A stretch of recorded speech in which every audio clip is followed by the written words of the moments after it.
మొదటి విషయాన్ని మనం చూస్తే ఆమె బహు దుఃఖాక్రాంతురాలై వచ్చింది.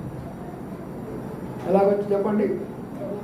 బహు దుఃఖాక్రాంతురాలై అంటే దాని అర్థం ఏంటి? చాలా బాధతోటి కన్నీటితోటి దేవుని సన్నిధిలోకి వచ్చింది.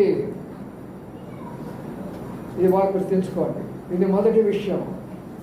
మనం దేవుని యొక్క సన్నిధికి వచ్చి ప్రార్థించవలనని అనేటటువంటి వారు ఎలా రావాలంటే, హృదయములో నా దేవుడు నా ప్రార్థన ఆలకిస్తాడు.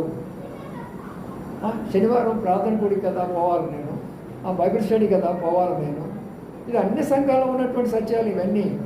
కానీ అలాగ ఉండకూడదు. మనం వెళ్ళే స్థలము దేవుడు మాట్లాడే స్థలము, మనం వెళ్ళే స్థలము దేవుడు మనం జ్ఞాపకం చేసుకునే స్థలము, మనం వెళ్ళే స్థలము ప్రభు నాకు జాబ్ ఇవ్వబోతున్న స్థలం. కాబట్టి